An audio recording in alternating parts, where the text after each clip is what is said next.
தினமும் டீ குடிக்கிறீங்களா? அப்ப நீங்க தெரிஞ்சுக்க வேண்டிய முக்கியமான விஷயம் தாங்க இன்னைக்கு நம்ம பேசப் போறோம். தினமும் டீ குடிக்கிறவர்கள் என்றால் உங்களுக்கான முக்கிய எச்சரிக்கை தான் இது. அதுவும் கடைகளில் சர்க்கரை தனியாக ஒரு பாலித்தீன் பொட்டலத்தில் கொடுத்து, அதனை அப்படியே சூடான டீ தூளுக்குள் நனைத்து சாப்பிடுவார்கள் என்றால், கட்டாயம் நீங்கள் தெரிந்து கொள்ள வேண்டிய அ அவசிய தகவல் தான் இது. தேநீர் பைகளில் இருந்து வெளியாகும் மைக்ரோ பிளாஸ்டிக் புற்றுநோய் மற்றும் குழந்தையின்மை போன்ற கடுமையான நோய்களின் அபாயத்தை அதிகரிக்கும் என்று சமீபத்தில் ஆய்வில் தெரிய வந்துள்ளது. தேநீர் குடிப்பது இந்திய வீடுகளில் ஒரு பொதுவான பழக்கம். ஆனால் உங்களுக்கு பிடித்த தேநீர் ஆரோக்கியத்திற்கு ஆபத்தானது என்பதை நிரூபிக்க முடியுமா? தேநீர் பைகளில் இருந்து வெளியாகும் மைக்ரோ பிளாஸ்டிக் புற்றுநோய் மற்றும் குழந்தையின்மை போன்ற கடுமையான நோய்களின் அபாயத்தை அதிகரிக்கும் என்று சமீபத்திய ஆய்வில் தெரிய வந்துள்ளது.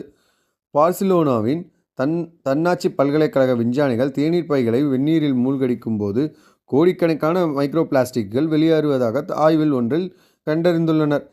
இந்த சிறிய பிளாஸ்டிக் துகள்கள் மனித உடலில் நுழைந்து கடுமையான உடல்நல பிரச்சனைகளை ஏற்படுத்தும். நைலான், பாலிப்ரோப்ளீன் மற்றும் பல்பொருள் அங்காடிகளில் கிடைக்கும்